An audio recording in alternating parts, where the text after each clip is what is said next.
ከጌታችን ከስቅለቱ በፊት ከሁለት ቀን በፊት ማለት ነው። ከመሰቀሉ ከሁለት ቀን ከፋሲካ ከሁለት ቀን ክርስቶስ መስቀል ላይ ከመዋሉ ከሁለት ቀናት በፊት ነው ይሄ ነገር የተከሰተው ማለት ነው። ሶስቱም ወንጌላውያን ማለትም ማቴዎስ፣ ማርቆስ እንትና ማን ነው አይሚን ሉቃስና ማርቆስ የጠቀሷት ማለት ነው። ሉቃስና ማርቆስ የጠቀሷት ሴት ከጌታችን ከመሰቀሉ ለመቃብሩ ሽቶውን ያርከፈከፈችለት ከሁለት ቀን በፊት ነው ማለት ነው። እሺ እዚህ ጋር ያለውን ደግሞ እኔው ከማቴዎስ ወንጌል ጋር እኔው አንብበው አልታያልሽ። እሺ ማርያም ግን ዋጋውን የከበረ የበዛ አንድ ንጥር ጥሩር ናርዶስ ሽቶ ወሰደች። የጌታችን ኢየሱስ እግርን ቀባችው፣ በፀጉሯም አሸችው። ከዚያ ሽቱ መዓዛም ቤቱ ሞላው። ከአንድ ጀምረህ አንብበው። እሺ ፋሲካ ከሌሎቹ ወንጌላውያን ይሄ የሚለይ ታሪክ ስለሆነ እሺ ፋሲካው ከሚውልበት ከስድስተኛው ቀን አስቀድሞ ጌታችን ኢየሱስ ክርስቶስ ከሙታን ያስነሳውን አልዓዛር ወደ ነበረበት ወደ ቢታንያ መጣ። ከዚያም ምሳ አደረጉለት። ማርታም ታሳልፈላቸው ነበር። አብረውትም ምሳ ከበሉትም አንዱ አልዓዛር ነበር። ማርያምን ግን ዋጋውን የከበረ የበዛ አንድ ንጥር ጥሩር ናርዶስ ሽቱ ወሰደችና የጌታችን ኢየሱስ ክርስቶስን እግር ቀባችው፣ በፀጉሯም አሸችው። የዚያ ሽቱ መዓዛም ቤቱን ሞላው። ልቀጥል። ይህችኛዋ ማናት? ከፋሲካ ከስንት ቀን በፊት? ከ6 ቀን በፊት ቀድሞ የ4 ቀን ጋፕ አለ በመካከል ማለት ነው። ይህና አልዓዛርም እነ ማርታም እህቱ ማርያምም ለምጻሙ ፈሪሳዊ ስምዖን የተባለውን ሰውዬ እዛው አንድ ቢታንያ ከተማ ውስጥ ነው ያሉት ሁሉም ማለት ነው። ግልጽ ነው። ክርስቶስ በቢታንያ እየተመላለሰ በሚያገለግልበት ታይም የመጨረሻዎቹን ቀናቶች እዛ ስላሳለፈ ነው ጌታችን እዛ ነው። እንግዲህ ይሄኛው ጌታ ከእንትን ማቴዎስ፣ ሉቃስ፣ ማርቆስ የጠቀሷት ሶስቱም ጌታ ከመሰቀሉ ከሁለት ቀን በፊት ሽቶ የአልባስጥሮስ ብልቅያት ሽቶ የናርዶስ ሽቶ በአልባስጥሮስ ብልቅያት ሞልታ፣ ይችኛዋ ግን የናርዶስ ሽቶ የሰጠችው የቀባችው ከስቅለቱ ገና በመዋዕለ ስብከቱ ነው። ገና እየሰበከ በስብከቱ ቀናት ነው። ከመሰቀሉ ከ6 ቀን በፊት ነው። ይቺ ደግሞ በዛው በቢታንያ የነበረችው የአልዓዛር የማርታ እህት ማርያም ነች። ይቺ እንዲሁም ማርያም ኃጥእት ሳትሆን ማርያም እንተፈረት እሷንም ከኃጢአት ፈውሷታል፣ ኃጢአተኛ ናት ምናምን የሚሉ ሰዎች አሉ። በነገራችን ላይ እኔ በሱ አልስማማም። ኃጢአተኛ ናት መጽሐፍ ቅዱስ አይላትም። ጌታ እንዳገለገለ መጽሐፍ ቅዱስ ይመሰክርላታል። ግልጽ ነው አይደለም? ስለዚህ እዚህ ጋር በብቸኝነት በስም የተጠቀሰችው ኃጢአተኛ ባትሆን ነው። ግልጽ ነው። ግን ለጌታችን ለክብሩ ነው።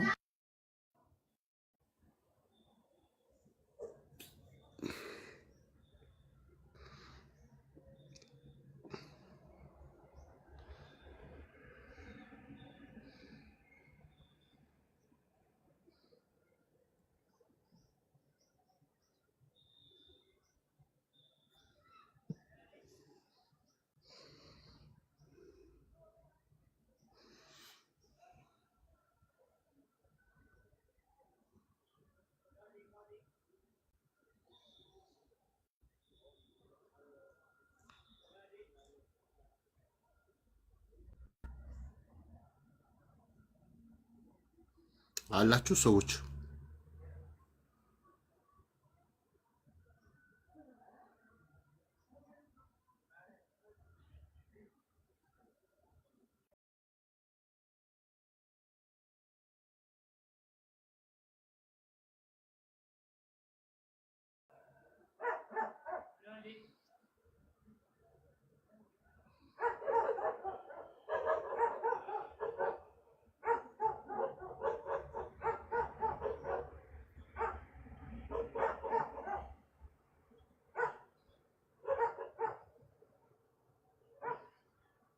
አለው ምን ብላችሁኝ ነው ጋይስ?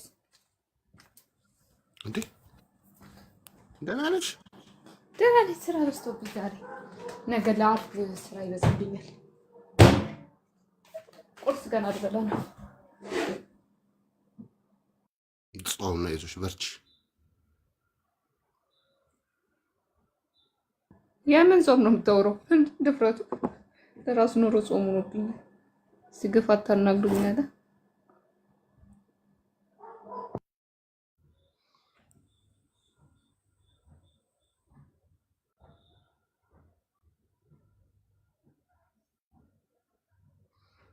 ምን ሆናችሁ ነው? ገንታት አልነበራችሁም እንዴ? እ አልነበርሽም? አረ ነበርኩኝ እየሰማሁ ነበረ። ኦኬ። እዚህ ጋር ግን እኔ አሁን ለአበባ መጠየቅ የምፈልገው ምንድን ነው፣ እዚህ ጋር ይታያችሁ ከሆነ ማቴዎስ ወንጌል እንደዚህ ላይ ያለችው ብሎ እዚህ ጋር አብሮ አያይዟታል። ጌታችንን ሽቶ ስለቀባችሁ ሴት ብሎ ማርቆስ 14:3-9 ያለችዋልና ማቴዎስ ይታያቸዋል። እና ይሄንን እንዴት እንደምታዩ መጠየቅ ፈልጋለሁ። ያው መቅደላዊት ማርያም እኮ ነች፣ ራሷ ነች።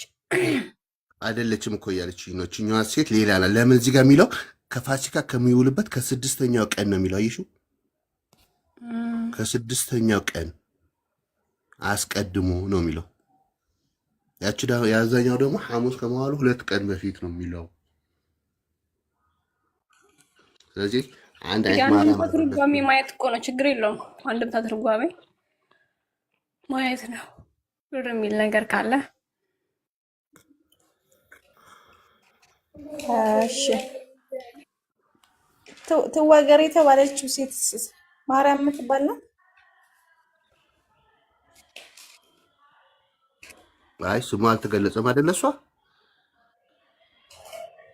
አንድስ እንትን የሆነ ድንጋይ ወርውርባት የተባለችው ስሟን አልተገለጸም። እሷ አረ ስሟ ተገልጿል፣ ግን ረስቷለሁ። አለ ስሟ አሉላ ማን ብቻ ትወገር ሲል እግዚአብሔር ተወግራት ትገደል ያሉት እግዚአብሔር ኃጢአት የሌለበት ቢኖር ይው ጋራት ያለው ማለት ነው ኢየሱስ ክርስቶስ።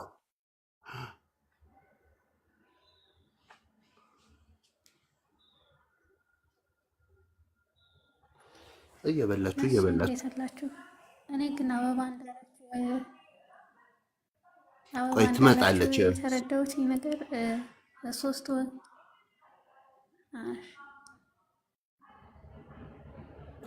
ቀጥይ እንስማሽ።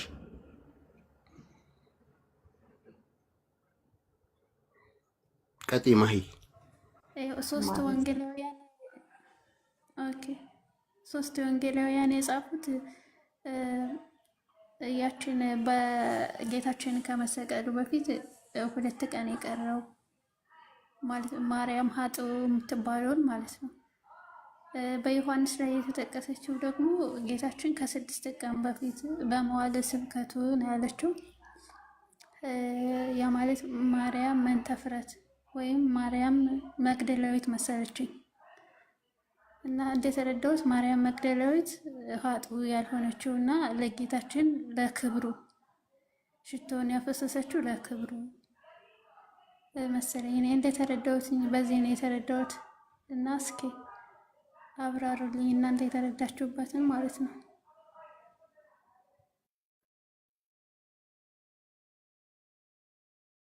እምጣና ሐሳቧን ጨርሳት እንገረንና ገባሽ። መሀል ላይ ያው ኔትወርክና ስራ ላይ ስለሆኑ ተጨርሰና ከዛ እንትን እናደርግ። ማዕረይን አስገባትና ትመልስላችሁ። ሼር አድርግላት ነው ነቂ ማዕረይ ሳቧት።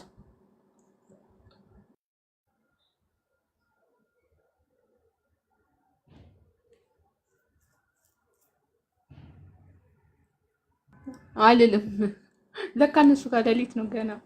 ቻዩ ነይ ምን ትዞሪያለሽ? ነጋ እኮ አሁንማ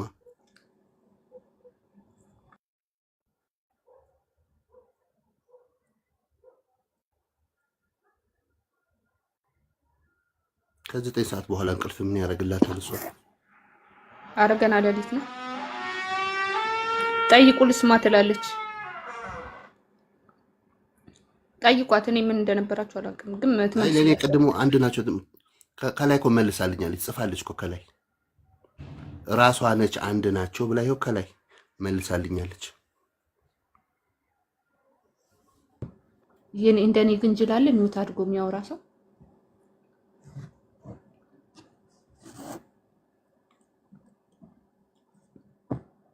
እስቲ እንድምታውን ማየት ቆንጆ የተሻለ ነው። ማቴዎስ ወንጌልና ሉቃስ ዮሐንስን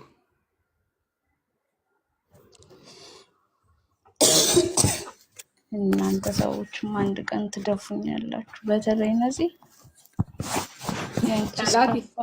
ጠላት እኮ ነሽ። ምንድነው ጥያቄክ? አሉላዬ አላየሽውም? ኧረ እኔ ወጥቼ ነበረ ማለት ነው። ወጥቼ የሆነ ነገር እየሰማሁ ልተኛ ሲል ጥር አለ ስልኬ። ሳይ እሷ ነች። ምን ሆናች ብዬ መጣ። እሺ ሉቃስ ወንጌል ቅድም የነበረው ጥያቄ ነውና አሁን ማቴዎስ ይኸውልሽ ዮሐንስ አሳጥሬ ስል አሁን አንድምታ እንፍታ ካላችሁ በኋላ ተመልሼ ልምጣ። አይ ግን ለማሳጠርና ጠቅላላ እውቀቱን ከፈለጋችሁት አንድ ናቸው። ማርያም መቅደላዊት እና በሽቶ ያጠበችው ማርያም አንድ ነው ወይ ነበር ጥያቄያችሁ አይደለም? አንድ ናቸው። አይ ሰፋ ያለ መልስ ከፈለጋችሁ ግን ሰው ሼር ላድርግላችሁ። የሆነት እዚህ ጋር አየሽው ምን እንደሚል ቪዲዮ ምንድን ነው የሚለው? ጥሩ ነው። ፋሲካ ከሚውልበት ከስድስተኛው ቀን አስቀድሞ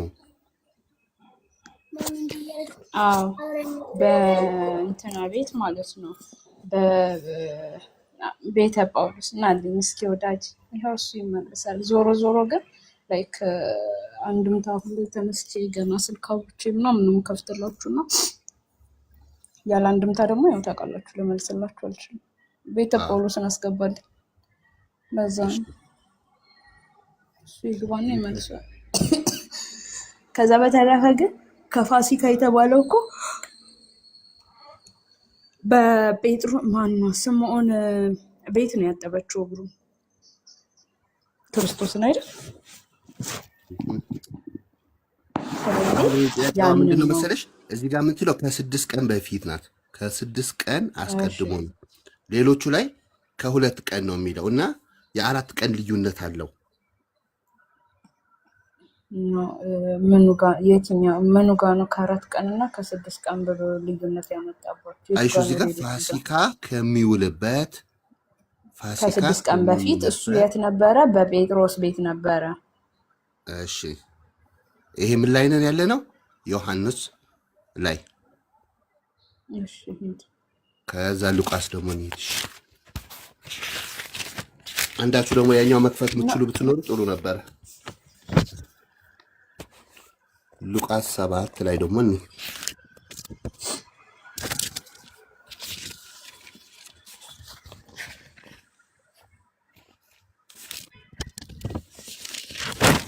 አሁን አበባ ስትነግረን የነበረችው ሜቢ 2 ናቸው ነው።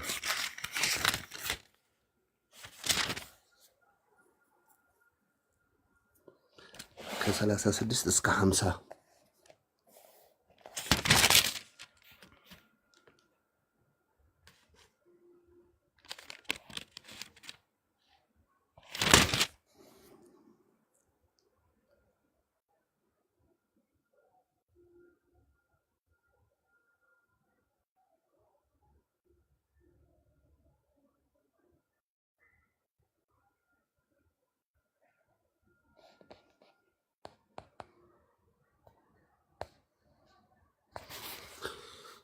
አላችሁ ወይስ ብቻዬ ነው?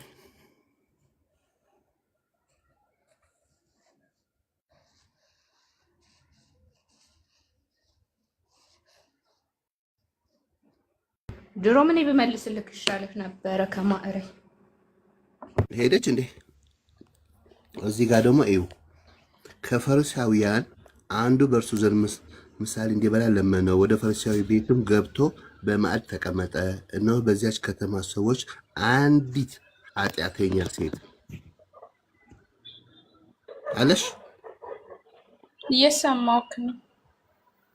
አንዲት ኃጢአተኛ ሴት እዚህ ጋር አሁን ቀኑን የት ጋር እንደሆነ እንዳለ ብናነበው 2 ቀን ነው እዚህ ጋር የሚለው። ያ ማለት ሐሙስ 2 ቀን አንዲት ኃጢአት እኮ ኖ አይለያዩም። በመሰረቱ ይለያያሉ የሚል ሰው ያስረዳኝ ለኔ ማለት ነው። ወይስ ያዘጋገብ እንትን ሊሆን ይችላል?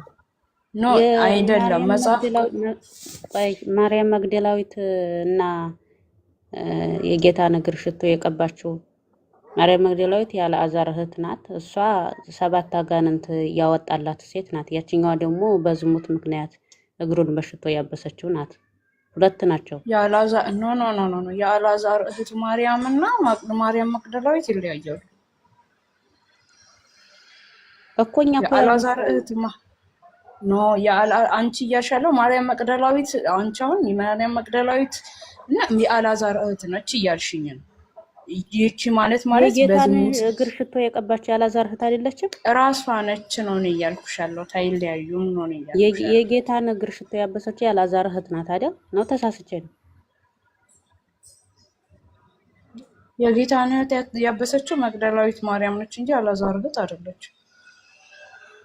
የአልዓዛር እህት ነች እንዴ በዝሙት የነበረችው? ከዛም በኋላ ግን መግደላዊት ማርያም የማውቃት 7 አጋንንት ያወጣላት ሴት እንደሆነች ነው የማውቀው። የጌታን እግር ሽቶ የቀባችው ደግሞ ማርያም በእንተ እፍረት የምትባለው እሷ ናት የአልዓዛር እህት። በቃ አበባ ታስረዳች። ሜቢ ቆይ እስኪ አይ እንደዛ ሳይሆን እኔ ተሳስቼ ከሆነ አይ አይደለም እኔም ተሳስቼ ሊሆን ይችላል። ዛት ሚንስ ሰው ያስረዳናል። እኛቅ ሰው ያስረዳናል። አበባ ስልክ ገባባት። አበባ ባንቺ አመለካከት ይለያያል። ዮሐን መቃብር ስሟ አልተጠቀሰም። አሁን ያችኛዋ ማርያም ስሟ በስሟ ሉቃስ፣ ማቴዎስ፣ ማርቆስ የጠቀሷት ስሟ ያልተጠቀሰ ኃጢአተኛ ማርያም ነች። ግልጽ ነው።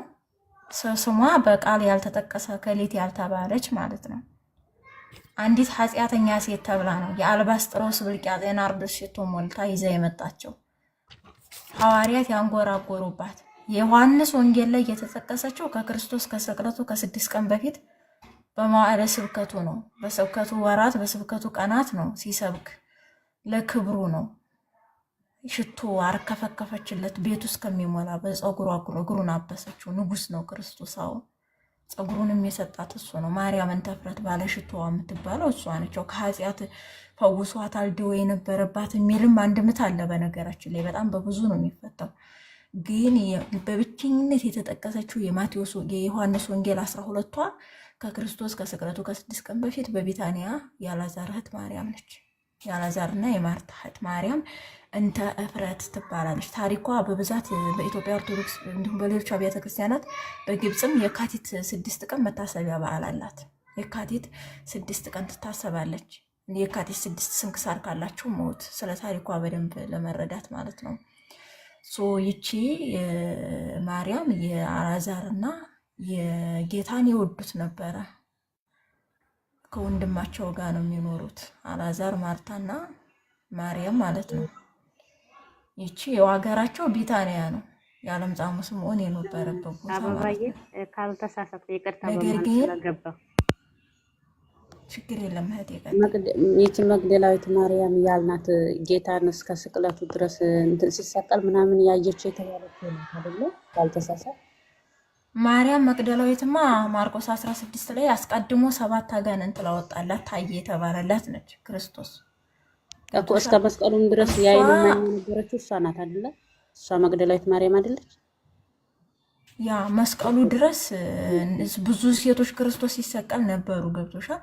ግን በቅርበት ያሉት በቅርብ ርቀት እነዛ ግን በቅርበት ያሉት ሞር ደግሞ ዮሐንስ፣ እመቤታችን፣ ቅዱስ ሚካኤል በትውፊት አንድ መታ ኮሜንታሪዎችን ስታይ ሁሉም ተበታትነዋል። እረኛውን እመታለሁ ማንጋ ይበተናል የሚል ትንቢት ስላለ ኢሳያስ ነው። ግን አሁን እንትኑን ነው የምልሽ አንድ ምታውን ነው እንጂ ማርያም መግደላዊት ሽቶ ቀባቸው የሚል የለም። ግን ኃጢአተኛ ተብላ የተጠቀሰችው አጋንንት ያወጣላት እሷ ነች። 7 አጋንንት ያወጣላት የተባለችው አይደለ? ማርያም መግደላዊት። ስለዚህ እሷ ናት። ያቺ ራሱ ይሄን ብቻ እኮ አይደለም ሉቃስ፣ ማርቆስ እና ማቴዎስ ላይ ያለችውን ብቻ ሳይሆን ከ2 ቀን በፊት በለምጻሙ ስምዖን ቤት ያደረገችውን ብቻ ሳይሆን ኢብን ዮሐንስ 8 ላይ አመነዘረች ብለው ሊወግሯት ከኦሪት ሕግ ጋር ክርስቶስን ሊያጣሉት ያመጧት ሴት ራሱ ኃጢአትሽ እኔ ይቅር ብዬሻለሁ ደግመሽ ኃጢአት አትስሪ ከሳሾችሽ የታሉ ያላት እሷ ራሱ ማርያም መግደላዊት ናት ተብሎ ነው የሚፈታው በአንድ መታ። እሷ ስለሆነች በኃጢአተኛ የምትታወቀው ገብቶሻል እንጂ ይችኛዋ በብቸኝነት ዮሐንስ 12ቷ ማርያም፣ የሉቃስ 7ቷ፣ የማርቆስ 14ቷ እና የማቴዎስ 26ቷ አይደለችም። ግልጽ ነው። ሌላ ናት ያቺ ሌላ ነች። ያቺ ግን ስሟ አልተጠቀሰም። አሁን ያችን ሌላ የሚያደርግ ሰው ቢመጣ 3 ማርያም ሊሆኑ ነው እያልኩሽ ነው። ያነበብኩት የግብፅ አባት አርቲክል 3 ናቸው ብሎ ነው የሚለው። ማርያም መግደላዊትም ቀብተዋለች። እንደገና ደግሞ በለምጻሙ ስምዖን ቤት ተቀብተዋል። እንደገና ደግሞ የአልዓዛር እህት ቀብተዋለች። 3 ናቸው የሚል ሀሳብም አለ። ግን በእኛ ቤተክርስቲያን 2 ብቻ እንደሆኑ ነው እኔ የማውቀው። የተማርኩት 2 ብቻ እንደሆኑ ነው። ይቺ ኃጢአተኛም የተባለችው ከስቅለቱ ከ2 ቀን በፊት የቀባቸው 3 ወንጌላውያን የተቀባበሏት ራሷ ማርያም መግደላዊት ነች። 7 አጋንንት ያደሩባት። ነገር ግን በዮሐንስ 12 ላይ ያለችው ሌላ ናት። የአልዓዛር እህት ናት። ገብቶሻል አይደለ? ልዩነታቸው ድምፅ አለብኝ እኔ የሰው ልጆች አለብኝ።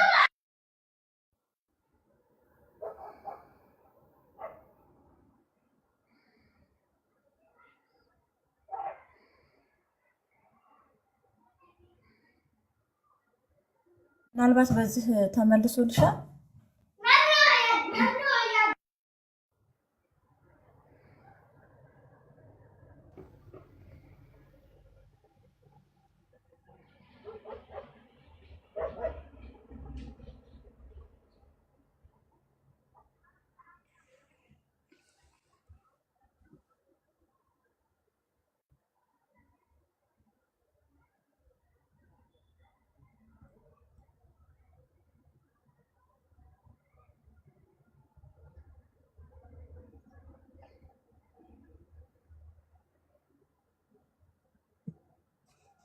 ልጅቷ ወጥታለች መሰለኝ። ጥያቄ ሆነባት። አንድ አይደሉም ያለችው አንድ ናቸው ያለችው ልጅ ወጥታለች መሰለኝ።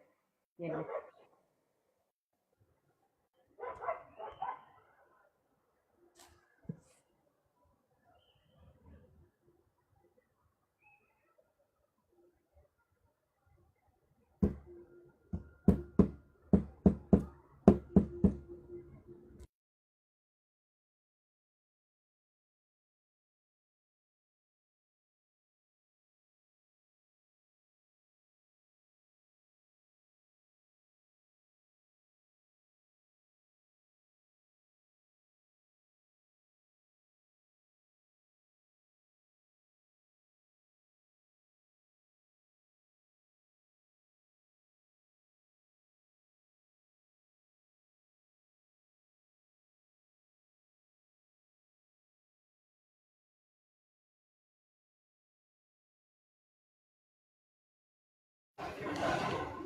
እንትን እምነትሽ አድኖሻል የተባለችውማ ከነናዊቷ ሴት እኮ ናት። እሷ ከዮሐንስ ውጭ ሁሉም ጽፈዋታል ታሪኳን ከዮሐንስ ውጭ ማለት ነው። ለምሳሌ 15:22 ላይ ከነአናዊት ወይም ከነናዊት ተብላለች።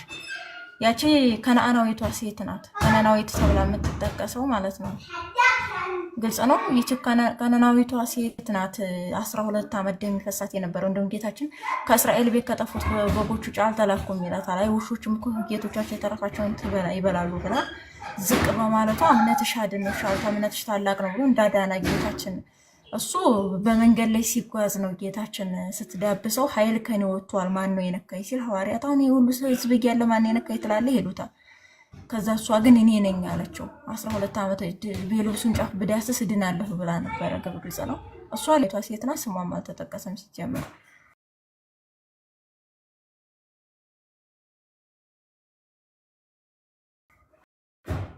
እሷ ወዲያ ያገኛት ጌታችን ማቴዎስ 4 ላይ አይሚን ዮሐንስ 4 ላይ ሳምራዊቷ ሴት ስማቸው አልተጠቀሰም። ፎጤና ነው ምናምን ነው መሰለኝ። ኮመንተሪዎች ፎጤና ነው መሰለኝ አሏት። አላውቅም ብቻ እሷ ግን በስም አይታወቁም እነዚህ ለማለት ነው። እህቴ ተመለሶልሻል። ኦኬ ያ ሉቃስ፣ ማርቆስ፣ ማቴዎስ የጠቀሷት በለምጻሙ ስምዖን ቤት ያለችውን ነው። አዲስ በለምጻሙ ስምዖን ቤት ከስቅለቱ ከ2 ቀን በፊት የሆነውን ነው። የዮሐንስ 12ቷ ግን የአልዓዛር እህት ናት ነው ሀሳቡ ከገባቸው። 2 እንደሆኑ ነው የምንረዳው እንጂ 3 አያስብልም ቃሉ ሲጀመር። ያው ሐዋርያትን ተቃውሞ የተለያዩ ሀሳቦች ቢኖሩም በአንድ ሰዓት ውስጥ ብዙ ነገር ስለሚወራ እያንዳንዱን ነገር ነው የዘገቡት ሐዋርያት ማለት ነው። አንዱ ያልዘገበውን አንዱ ነው የዘገበው። ያንን ነገር ማወቅ ማስተዋል አለብን ወንጌል ላይ። ግልጽ ነው አበባዬ። እና ቀስ እያልን ደግሞ እንረዳዋለን። እንትን ባለፈው ለታ ቃል የተባለችው እዚህ ስለ ማርያም ጠይቃ ነበር። ስለ ቅድስት ድንግል ማርያም ስትጠይቅ ጥያቄ ነበራት እና በዓል አላቸው ወይ ነውስ የእግዚአብሔር እናት ቅድስት ድንግል ማርያም ብቻ ናት ወይስ በዓል አላቸው ወይ ተባብለን ብዙም እንትን ሳንል ወጠናል። እሱን እንትን ካልሽ ብታስረጅን ወይስ የእመቤቴ ብቻ ነው በዓል ያላት የሚለውን ብትነግሪኝ። በዓል አላቸው ወይ ብላ ስለጠይቀሽ ግራ እንዳይገባት። የትኛዋ ማርያም የካቲት 6 ስንክሳርን ብታነቡ በስንክሳር ላይ ሁሉም ተጠቅሰዋል። ከ36ቱ ቅዱሳን አንስት ነች። አሁን የትኛዋ ማርያምን ተፍረት ማለት ነው። ከ36ቱ ቅዱሳን አንስት አንዷ ናት። ልክ እንደ ጲላጦስ ሚስት እንደ ቬሮኒካ ማለት ነው። ለጌታችን ጨርቅ ሰጥተው ፊቱን ሲጠውዙ የፊቱን ስዕል ቁጭ አድርጎላታል ምናምን ነገር ያፊት አለ። እነዚህ ከ36ቱ ቅዱሳን አንስት እንደ ኤልሳቤጥ ምናምን መታሰቢያም አላቸው። የስንክሳር ላይ ማየት ትችላላችሁ።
አላችሁን? የጋብቻ ነው የተቋረጠው ይሰማል?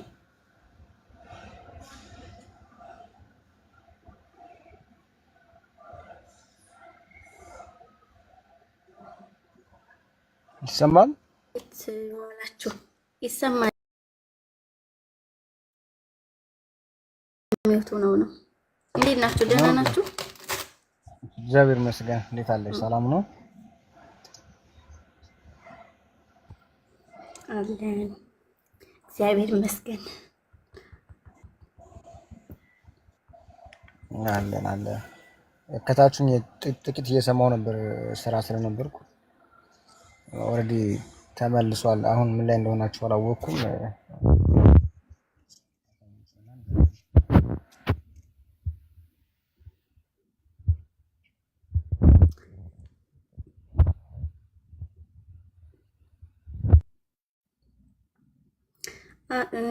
ትናንት ጥያቄ የጠየኩትን ነበረ እና እግዚአብሔር ፍቅር ነው አስተላልፋላችሁ ተመልሶልኛል። ያው መታሰቢያ ነው እንጂ ያላቸው ሌሎች ማርያሞች እኔ ስንት እንደሆኑ ባላቅም አንድ የእመቤታችን ድንግል ማርያም ብቻ ናት በዓል ያላት እያላችሁ ይመስለኝ። እንዴት ተረዳሁት?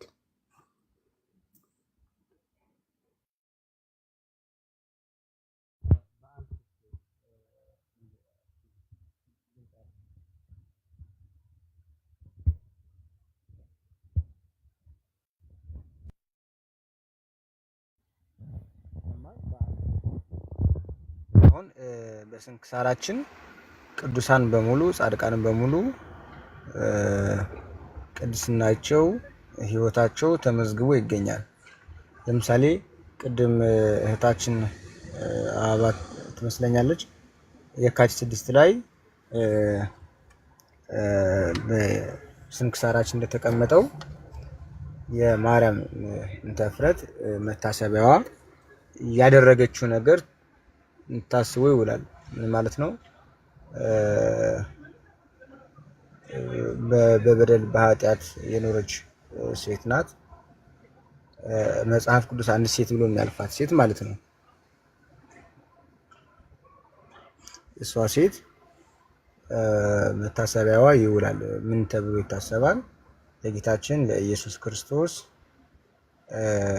ውዱን የሆነ ሽቶ ገዝታ በእንባዋና በፀጉሯ ያጠበች ኃጢአቷን እንደተናዘዘች ጌታም ይቅር እንዳላት ወንጌል በሚነገርበት ቦታ ሁሉ ስለሷም እንደሚነገር ትእዛዝ ነው እያስተላለፈው ጌታ ስለሷ እንደሚነገር ማለት ነውና ስለዚህ የቅዱሳን መታሰቢያ በሙሉ ምን እንዳደረጉ ሰማዕት ቢሆኑ በሰማዕትነታቸው በጽድቅ ኑሮ ያለፉ የጽድቅ ህይወታቸውን መጽሐፍ ተርኩት ያልፋል። መጽሐፍ ቅዱስ ያልተረከውን ለዚህ ነው መጽሐፍ ቅዱስ ብቻ ብለን የማንቀበለው እኛ አንዱም ይሄን ነው። ምክንያቱም መጽሐፍ ቅዱስ ያልተረከው በሌሎች አባቶች ቅዱሳን ጻድቃን የተተረከ ብዙ ነገር ስላለ ማለት ነው። ከዚህ የተነሳ መታሰቢያነታቸው ያደረጉት ሁሉ ተመዝግቦ ይገኛል። በአንድ ቀን 3-4 ቅዱሳን ልናስብ እንችላለን። ስንክሳሩን ስትመለከቱት እንደዚህ አይነት ነገር ልማድ አለው። ምክንያቱም ስለ ጌታ በታማኝነት ህይወታቸውን አሳልፈው የሰጡ ብዙዎች ስለሆኑ ማለት ነው። እና ከዛ አንጻር መታሰቢያነታቸው ይውላል። ለምሳሌ በአንድ ምናልባት አንድ እየታወቀ በዓል ሊውል ይችላል እንጂ በዛ ቀን ታስቦ የሚውለው ብዙ ሊሆን ይችላል። በሁለትም እንደዛ በሶስትም እንደዛ እንደዚህ በአንድ ቀን ድርብ መታሰቢያነት በዓል ያላቸው ብዙ ጻድቃን፣ ሰማዕታት፣ ቅዱሳን አሉ። ከዚህ የተነሳ ስንክሳራቸው ይነበባል፣ ገድላቸው ይተረካል፣ ተአምራቸው ይነገራል ማለት ነው። እግዚአብሔር በእነሱ በኩል አልፎ ያደረገው ነገር ሁሉ ይተረክላቸዋል። ግን ምናልባት ለምሳሌ የቅዱስ ገብርኤል ቀን እኛ የምናውቀው ዛሬ ገብርኤል ነው የሚለውን ሊሆን ይችላል። ስንክሳሩን ገብተን ስናይ ግን በዛ ዕለት ህይወታቸውን ለእግዚአብሔር ለወንጌል አሳልፎ የሰጡ ብዙዎች ስለሚኖሩ እነሱ በሙሉ ይተረክላቸዋል ማለት ነው። ምናልባት እኛ ስንጠራ ግን ዛሬ የመልአኩ የቅዱስ ገብርኤል ዕለታዊ ወይም ዓመታዊ መታሰቢያ ነው ብለን ልንል እንችላለን። ከዛ በዘለለ ግን ብዙዎች በስንክሳር ላይ ተመዝግቦላቸው ይገኛል። ምናልባት ግልጽ ከሆነ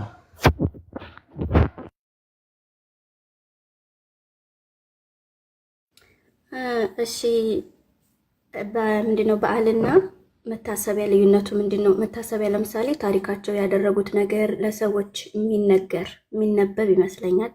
በዓልና መታሰቢያ ልዩነቱን ብታብራራል። በዓል እኮ በዓል ብለሽ እስኪ ምናልባት አበባ አለሽ ብዙ እንደዚህ ልዩነት አለው ብዬ እኔ እንትን አለው። በቃ በዓል ብለን እኛ የምንለው እኮ ለምሳሌ እኛ ጌታችን ኢየሱስ ክርስቶስ ሊወለድ ነቢያት የጾሙትን ጾም ነው አይደለ? እየጾምን ያለ ነው። ነቢያት የጾሙትን ጾም ጌታችን ኢየሱስ ክርስቶስ በነቢያት አፍ እንደተናገረው መጽሐፍት እንደተረኩት ይመጣል ብለው ሲጾሙ የነበሩትን ጾም ዛሬ እኛ እንጾማለን። በተወለደበት ቀን ደግሞ የተወለደበትን እናከብራለን። እና የተወለደበትን እናከብራለን ብለን ስንል መታሰቢያው በዚህችን ቀን ተወለደ ብለን የምናከብረው ያ መታሰቢያው ነው ማለት ነው። ያ ስለ ጌታችን ስለ ኢየሱስ ክርስቶስ መታሰቢያ ሆኖ ይከበራል።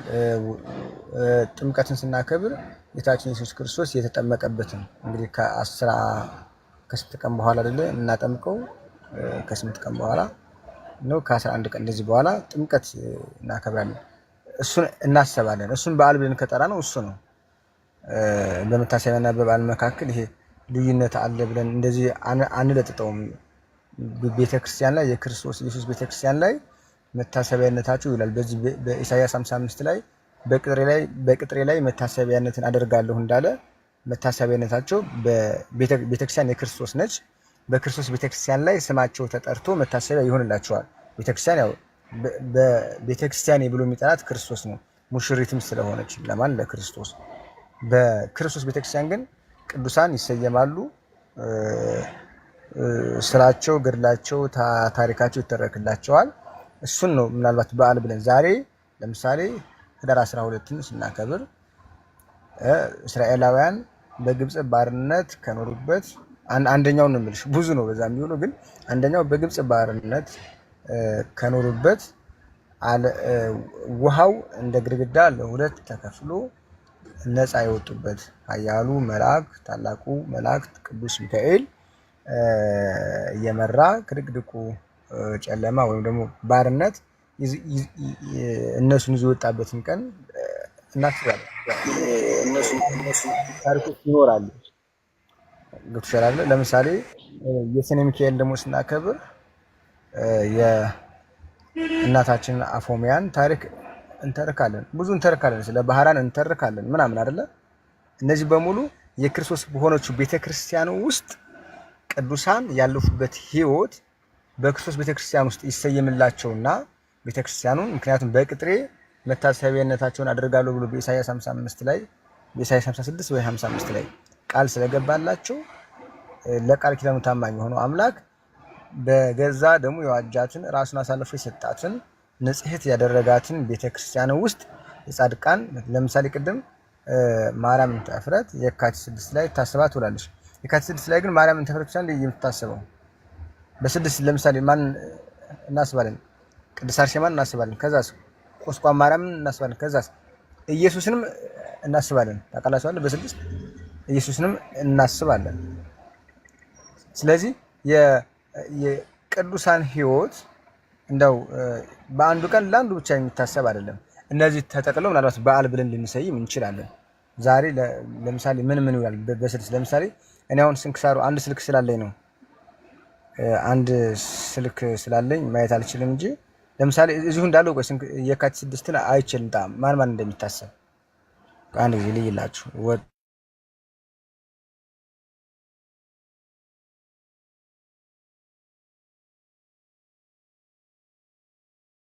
በስድስት ወር በገባ በስድስት ያው ጌታችን ይታሰባል። ጥር 6 ግዝረት ስለሆነ ከንዑሳን ከ9 በዓላት አንዱ በዓለ ግዝረት ነው። ስለዚህ ይሄ እያንዳንዱ ቀን በ365 የዓመት ቀን ቅዱሳን ይታሰባሉ።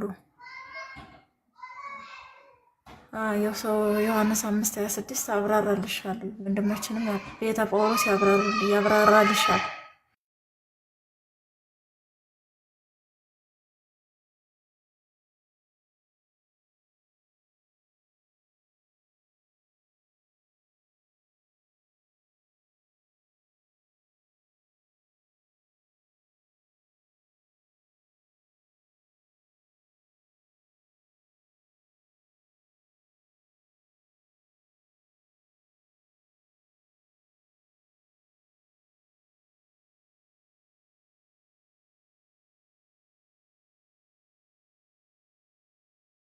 ቃል እስካሁን እኮ አላወኩሽም ነበረ። ስምሽንና ፎቶሽን ቀይረሽ ደህና ነሽ? ደህና ነኝ ውዴ። ያው እኔ በዜድ ነው ብዙ ጊዜ የምታወቀው እና ስክሪንሻት አድርገው ስሜን ቃል የሚለውን ክርስቲያን ነበረች ግን እንደዚህ ሙስሊም ነበርኩ እያለች ታጭበረብራለች ብለው እንትን ሲሉ እፎይ ቤትም ስገባ ከዛ እፎይ የበፊቱን ስምሽን መልሸዋለኝ። ቅርብ ጊዜ ነበረ ቃል ያልኩት። በቃል ብዙ ሰው አያውቀኝም። ቅርብ ቀን ያያችሁ ናችሁ እንጂ እኔ ዩቲዩብ የምሰራለሁ በዜድ ነው የምታወቀው። ዩቲዩብ ላይም እዚህ ላይም እና ለዛ ነው የበፊቱን ስሜን ያደረኩት። ወጉድ ያ ዩቲዩበር ነኝ። እዛ ላይ ኮሜንት ላይ ለራሱ እንደምታዩ የሚያውቁኝ ዜድ እያሉ ነው የሚኮምቱልኝ ብዙዎች እንጂ ቃል አሁን ቅርብ ጊዜ ነው የቀየርኩት። ስለምወደው ስሙን ስለምመኘው ለዛ ነው። ጋሻል እህታችን ናልሽኝ አበባዬ ተጠምቃል። አንተ እያወራሽ ነው አበባ? አዎ አንተ ጥምቀት ተጠመቀ ወይስ አልተጠመቀ? ገና ነኝ፣ አልተጠመቀ ገና ነኝ። እየተማርኩ ነው ስለ ክርስቲና። በቃ አንተ የሚችለውን አደረገ፣ ሄዳ ጠመቀ፣ በኋላ ጥሩ ቆንጆ ህይወት ኖረ። አልተጠመቀች ግን ሃሌሉያ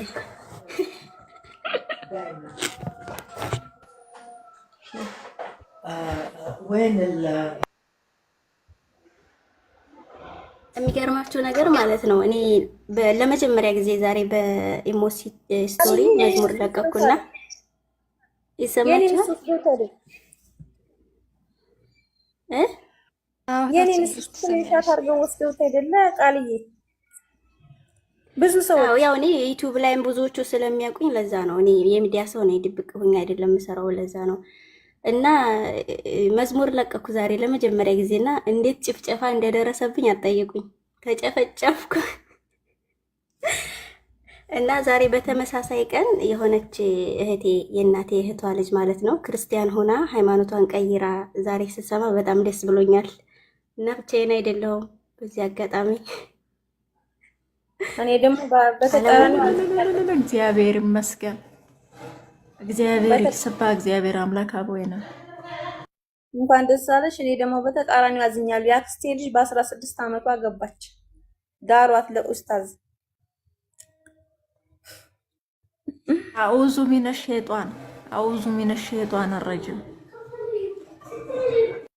እንደሚባለው አበባዬ አውዱ ቢከ ሚነል ኹብቲ ወል ኸባይት ባያቸው። እነዚህ ኹብቲ ወል ኸባይት የሆኑ ሰዎች ሴቶችን እኮ እንደዛ ይሏቸዋል። አውዱ ቢከ ሚነል ኹብቲ ወል ኸባይት ይሏቸዋል። የምራይታችሁ ከሆነ የሆነ ቪዲዮ አይቼ አላህ ከሸይጣኖች ባንተ ተጠበቃለህ ይሏቸዋል ሴቶቹን።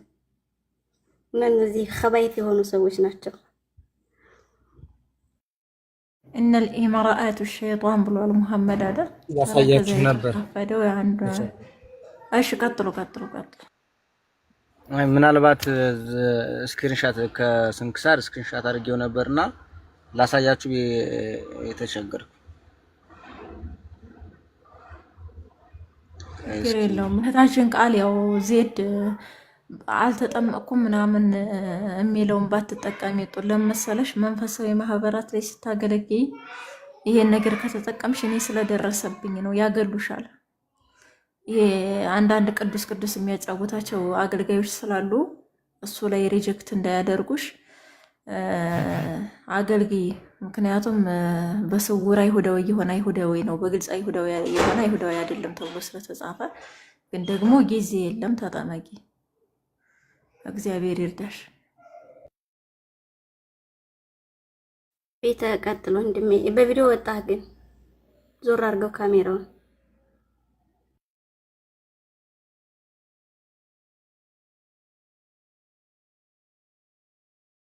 ቪዲዮ ታይተሃል ወንድማችን። ለመጀመሪያ ጊዜ ከሆነ እንዳደነግጥ፣ ፊትህን እንዳትከድ የሚክዱ አሉ ብለዋል እንትን ላይ ቲክቶክ ላይ።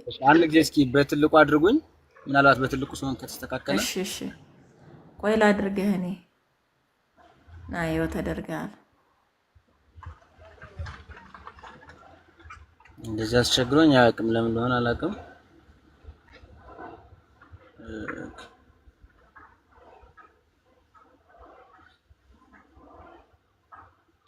ናይ በቃ እናንተ እዩት። የካቲት 6 የሚውለኝ እኔ በትልቁ አድርጌ ላሳያችሁ ነበር፣ ስክሪንሻት አድርጌ ያለውና ስንክሳሩ ላይ። አይ ችግር የለውም። አይኔም በሆነ ልክላቸዋለሁ የሚፈልግ ካለ ችግር የለውም። ግን ያው ማርያምን ተፍረት የልህት አላዛር ነች አይደል? ያችኛዋ ማርያም ሀጥእት ነች። እንግዲህ ዮሐንስ አፈወርቅም እንዳለው ያችኛዋ ማርያም ሀጥእት ነች። ስሟ እኮ አልተጠቀሰም። የዚች ስም መጽሐፍ እንግዲህ እሱን ነው እኮ ግብሯን ነው እንጂ ስሟን አልጠቀሰም። ያው አንዳንድ ጊዜ እንግዲህ እግዚአብሔር አምላክ ይሄን ያክላል የሚጠነቀቀው ስለኛ ስሟ አልተጠቀሰም። ቅድም ስል ነበር እኔ እኮ ማርያም መቅደላዊት ነች የሚለው እይታ ያስኬዳል ትላለህ አይደል? እኔ እንደዛ ነው የማስበው። ምክንያቱም እንደሱ የሚያስኬድበት እድል ሰፊ ነው በጣም። እኔ እንደሱ ነው የማምነው። እንደሱ እንድንል የሚያደርገን በጣም ብዙ ምክንያት ስላለ ማለት ነው።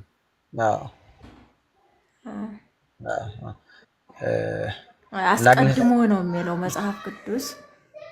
አስቀድሞ 7 አጋንንት ላወጣላት ታየ ይላል፣ ለማርያም መግደላዊት ማለት ነው። በትንሣኤ ጊዜ ግን አስቀድሞ 7 አጋንንት አውጥቶላታል። ስለዚህ በትውፊት ደግሞ 7 አጋንንት አድረውባት 7ቱን ርዕሰ ኃጢአት፣ እነዚህ ዝሙት፣ ማመንዘር፣ መስረቅ ምናምን የሚባሉትን ማለት ነው፣ መመካት መታ እነዚህን አሰርተዋታል። ያሱ በጣም በታሪኳ ላይ በሰፊው የሚነገር ነው ራሱ። እና ምናልባት እሱን ብታዩት ማርያምን ተፍረት ማርያም የአልዓዛር እህት ነች። የዮሐንስ 12ቷ በብቸኝነት ነው የተጠቀሰ። የእሷ ሲጀመር ሶስት ወንጌላውያን የተቀባበሏት ግን እሷን ሳይሆን ያችኛዋን ነው፣ ኃጢአተኛዋን ነው። ማርያም የምንለው ደግሞ ማርያም መቅደላዊትን አስበን ነው። እሷ ነች የሚል ትውፊት ትራዲሽን ስላለ ነው። እኛ ክርስቲያኖች እናምናለን። ያ ነው ሀሳቡ። ትክክል። እንደሱ ነው።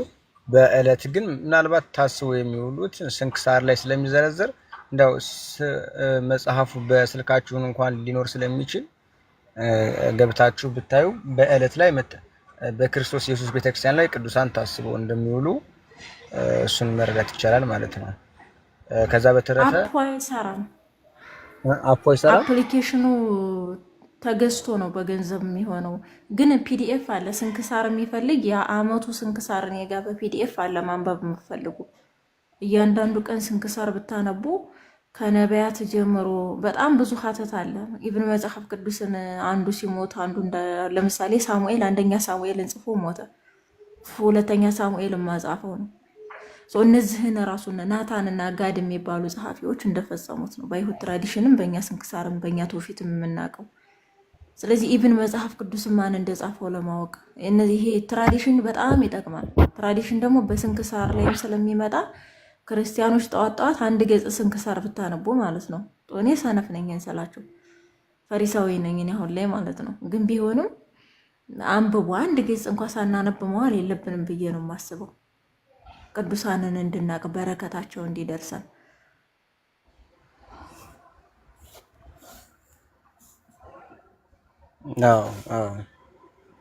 በተለይ ስንክሳር ላይ እንግዲህ ቅዱስ ጳውሎስ በሮሜ መልእክት ምዕራፍ 12 ነው አይደለም፣ ምዕራፍ 11 ላይ ከተረከላቸው በኋላ እንግዲህ እነዚህን የሚያክል ምስክሮች እንደ ደመና በዙሪያችን ካሉልን እኛ ደግሞ ቶሎ ሸክም የሚሆንብንን ኃጢአት አስወግደን በፊታችን ያለውን ሩጫ በትዕግስት እንሩጥ ይላል አይደለ ቅዱስ ጳውሎስ። የቅዱሳን ሕይወት ምስክርነት ነው። እነዚህን ያክል ምስክሮች አሉልን። በጽድቅ ስንኖር መገፋት፣ በቅድስና ስንኖር መገፋት አለ።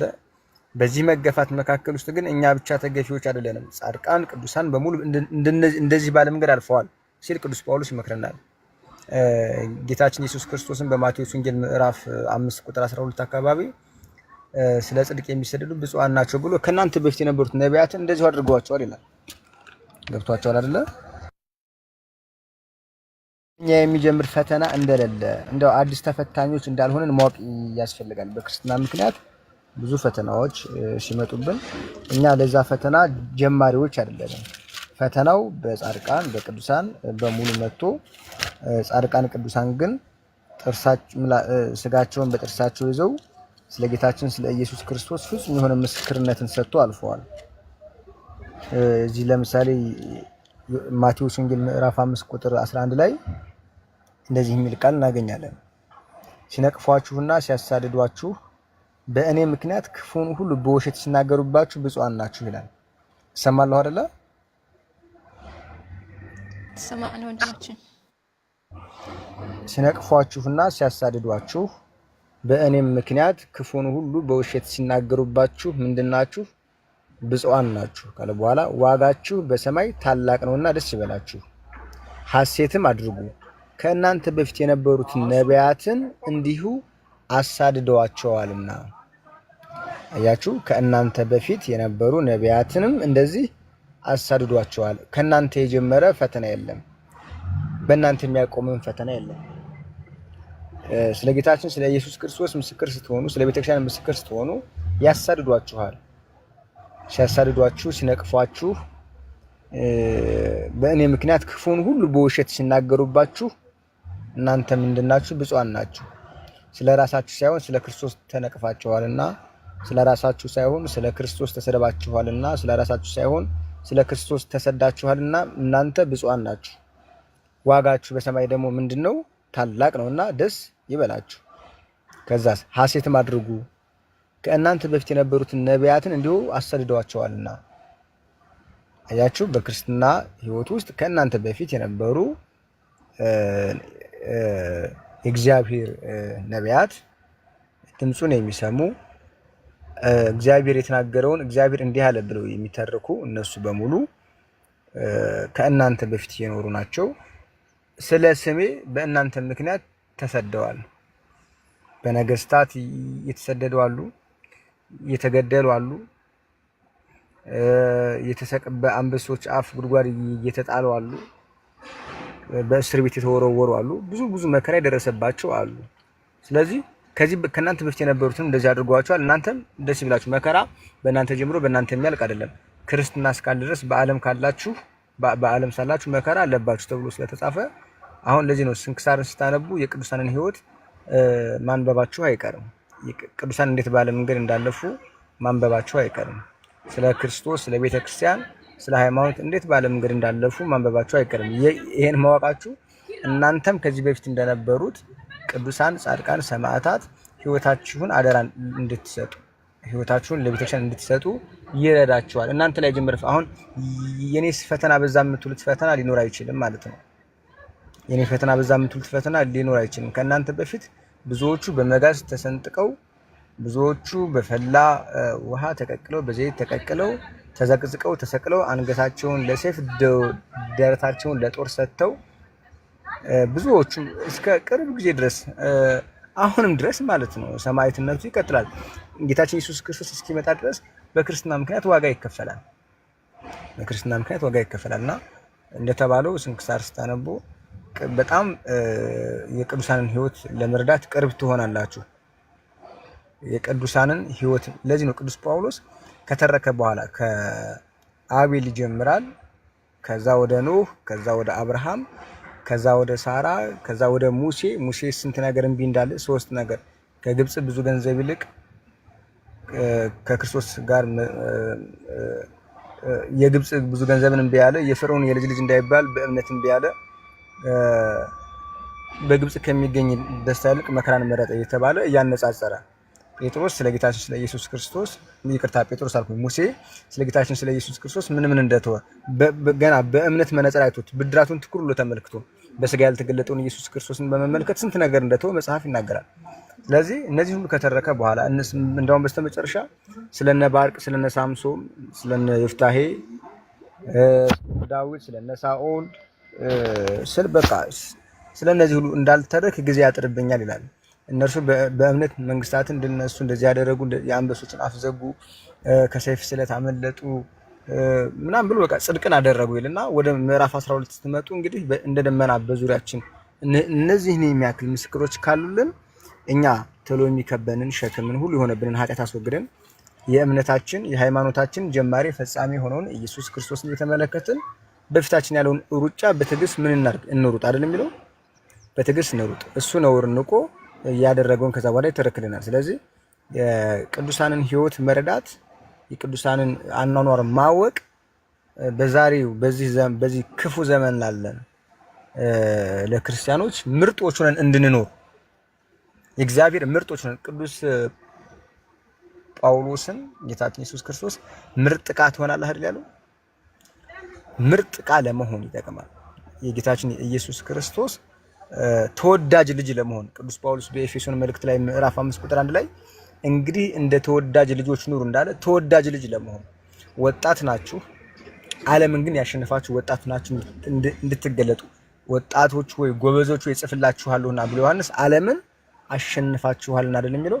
ዓለምን ያሸነፈ ወጣት፣ በዓለም ያልተሸነፈ ወጣት፣ ዓለም ምኞቷን በሙሉ እንደ ከንቱ እንደምናምን የቆጠረ ወጣት በዚህ ክፉ በሆነ በመጨረሻው ዘመን ክርስቲያን መሆን ሞኝነት በሚመስልበት በዚህ በመጨረሻው ዘመን ጽድቅና ቅድስናን መስራት ሞኝነት በሚመስልበት በዚህ በመጨረሻ ዘመን ለጽድቅና ለቅድስና ሰዎች ሞኝነት ቢመስላቸውም ለጽድቅና ለቅድስና ግን ራስን አሳልፎ መስጠት በዚህ ዘመን የሚጠበቅ ነው። በዚህ ዘመን የሚጠበቀውን ሕይወት ደግሞ ለመኖር ምን ማድረግ ያስፈልጋል? ግልጽ ነው። በዚህ ዘመን እንዴት እንጨክን፣ እንዴት ከቤተ ክርስቲያን ጎን እንሆን፣ እንዴት ቅዱሳን ጻድቃን ባለፉበት መንገድ እንዴት እንመላለስ፣ ሕይወታቸውን እናንብብ፣ አኗኗራቸውን እንመልከት። እንዴት ባለ ሁኔታ ውስጥ ነው ያልበደለ የለም ከበደል ከኃጢአት ተመልሰው እንዴት በጽድቅ እንደኖሩ ለምሳሌ ቅድም ማርያምን ተፍረት ብለን አነሳን አይደለ? ማርያም ተፍረት ብለን አነሳን። ከዛ መቅደላዊት ማርያምን አነሳን። ተመልከቱ። የቅዱሳን አሁን ቅዱሳን ብለን የምንጠራቸው አስቀድሞ የነበራቸውን ህይወት ተመልከቱ። የኃጢአት ህይወት ነበር። የቅዱስ ጳውሎስን ህይወት ስንመለከት ሳውል ተብሎ ቢጠራበት በነበረበት ዘመን የጽድቅ ኑሮ አልነበረም።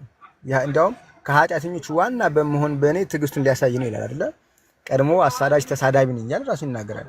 ወደ ቤተክርስቲያን ከተጨመሩ በኋላ ግን ህይወታቸው ተለውጦ አኗኗራቸው ተለውጦ ስማቸውን እስከዛ ድረስ የምናስብላቸው የክርስቶስ ኢየሱስ ምስክር ሆነው ህይወታቸውን የኖሩ ሰዎች እንደሆኑ ስለምንናገር ከዛም በኋላ እኛም እነሱ መስለን እንድንኖር ይረዳናል ማለት ነው።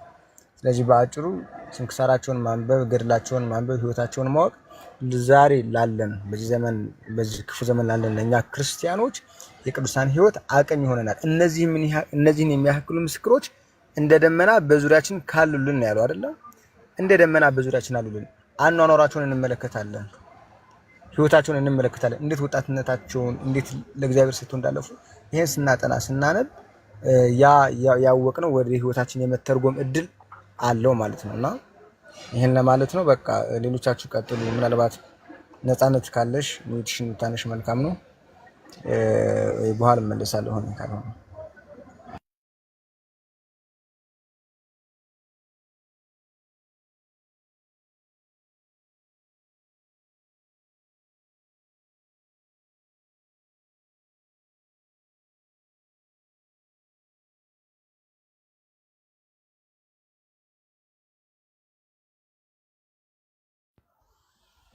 ቤተ ጳውሎስ እናመሰግናለን። ቃለ ሕይወት ያሰማልን።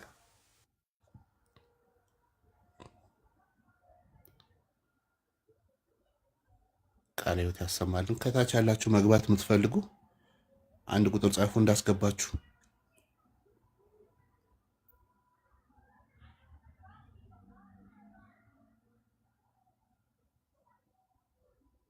ነፂ ማውራት ስለተመቸሽ ነው አለሽ። አንቺ መሰለኝ ያስገባሽኝ።